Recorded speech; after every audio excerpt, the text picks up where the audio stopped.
قرآن کریم میں اللہ تعالیٰ ارشاد فرماتے ہیں لن ینال اللہ لحومها ولا دماؤها ولکن ینالہ التقوی منکم، کہ اللہ تعالیٰ کو نہ تو قربانی کا گوشت ملتا ہے، نہ اللہ کو قربانی کا خون ملتا ہے، لیکن اللہ کو تمہارے دلوں کا تقوی ملتا ہے۔ یعنی جب ایک انسان، ایک مسلمان قربانی کر رہا ہوتا ہے تو وہ اپنے لیے کر رہا ہوتا ہے، یعنی گوشت خود کھاتا ہے نا انسان، کیا خیال ہے؟ یا تو خود کھا رہا ہوتا ہے یا کسی دوسرے انسان کو کھلا رہا ہوتا ہے، اللہ کو تو ہم نہیں کھلاتے۔ تو اللہ تعالیٰ فرما رہے ہیں تم جب قربانی کرتے ہو تو مجھے کچھ نہیں کھلاتے، گوشت بھی تمہارا، خون بھی تمہارا۔ مجھے جو چیز پہنچتی ہے یا مجھے جو چیز تم سے ریکوائرڈ ہے وہ ہے تمہاری نیت، تمہارا تقوی، کہ تم کس نیت سے یہ کام کر رہے ہو، سمپل سی بات ہے۔ تو اللہ تعالیٰ یہ فرماتے ہیں کہ مجھے تمہاری قربانی کا صرف تقوی، تمہاری نیت ملتی ہے۔ حدیث میں آتا ہے نا انما الاعمال بالنیات، اعمال کا دار و مدار نیت پر ہے۔ نیت کا مطلب یہ ہے کہ اگر کوئی آدمی مثال کے طور پہ نماز پڑھ رہا ہے اور نماز پڑھتے وقت اس کی نیت یہ ہے کہ لوگ مجھے دیکھ رہے ہیں کہ یہ کتنا نمازی آدمی ہے، کتنے تسلی سے نماز پڑھ رہا ہے، تو ظاہر ہے کہ اس کو اس نماز کا ثواب نہیں ملے گا، الٹا گناہ ملے گا۔ ایسا ہی ہے نا، ایک آدمی اگر اس نیت سے نماز پڑھ رہا ہے کہ لوگ دیکھیں گے مجھے نمازی کہیں گے، تو اس کو نماز پڑھنے سے گناہ ملتا ہے، ثواب نہیں ملتا۔ اسی طرح ایک آدمی اگر قربانی کر رہا ہے اور اس نیت سے قربانی کر رہا ہے کہ لوگ کہیں گے دیکھو اتنا بڑا جانور لے کر آیا ہوا ہے، اتنا بڑا بیل لے کر آیا ہوا ہے، اگر اس کی نیت یہ ہے، بڑا جانور لانا، بڑا بیل قربانی کے لیے لانا یہ منع نہیں ہے، اس کے اندر نیت کا خراب ہونا یہ منع ہے۔ اگر ایک آدمی بڑا جانور لا رہا ہے، بڑا بیل خرید کے لا رہا ہے، لیکن اچھی نیت سے لا رہا ہے، اس نیت سے لا رہا ہے کہ اللہ نے مجھے پیسہ دیا ہے تو یہ پیسہ میں اللہ کی رضا کے لیے خرچ کرنا چاہتا ہوں،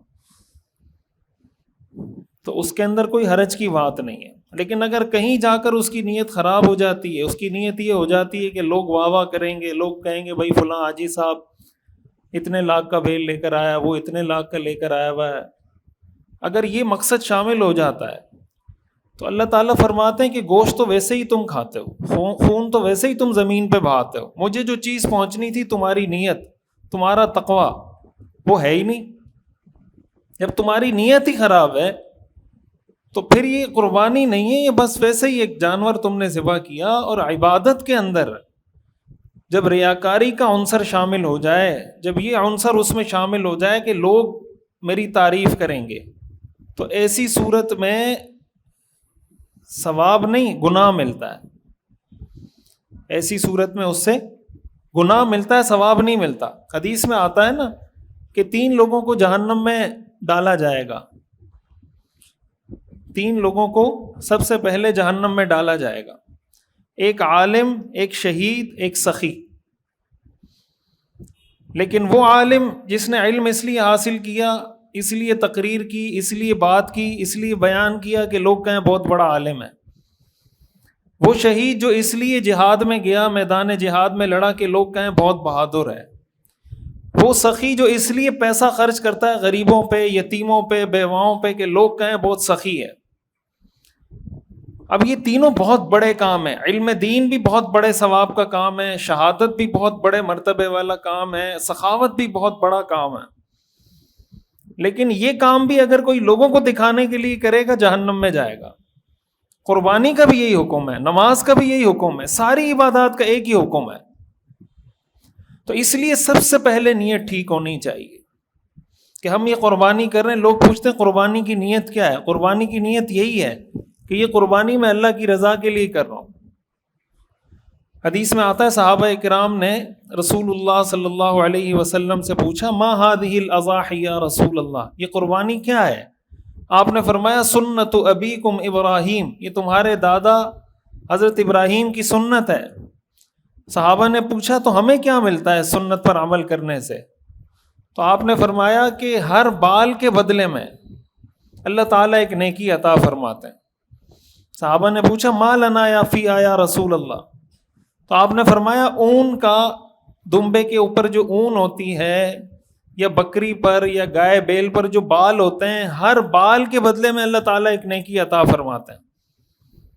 اور قیامت کے دن اس قربانی کے جانور کا خون، اس کا گوبر، ہر چیز اللہ تعالیٰ تول کر اس کے بقدر نیکیاں عطا فرمائیں گے. فَإِنَّهُ لَيَأْتِي يَوْمَ الْقِيَامَةِ بِقُرُونِهَا وَأَشْعَارِهَا وَأَظْلَافِهَا، اس کے سینگ، اس کے بال، اس کے کھر، ساری چیزیں قیامت کے دن اللہ کی بارگاہ میں پیش ہوں گی. اور آپ نے فرمایا وَإِنَّ الدَّمَ لَيَقَعُ مِنَ اللَّهِ بِمَكَانٍ قَبْلَ أَن يَقَعَ عَلَى الْأَرْضِ، کہ قربانی کے جانور کا خون زمین پر گرنے سے پہلے اللہ تعالیٰ اس کو اپنی بارگاہ میں قبول کر لیتے.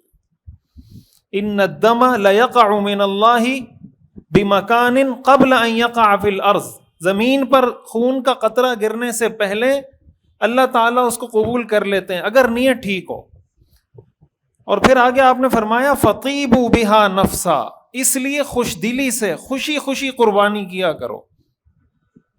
یعنی یہ نہیں کہ یار یہ ایک نئی ذمہ داری آ گئی، اب پھر پیسہ خرچ کرنا پڑے گا، اب اس کے لیے کہاں سے ارینجمنٹ کروں، اب جانور خریدنا ہے، پھر کسائی سے بات کرنی ہے، پھر ذبح کرنا ہے، پھر یہ کرنا ہے، پھر وہ کرنا ہے. ٹینشن سمجھ کے نہ کریں قربانی. آپ نے فرمایا طیبوا بہا نفسا، اس کو خوشی خوشی کرو، اس کو اللہ کی ایک نعمت اور اللہ کی طرف سے ایک عبادت سمجھ کے کرو.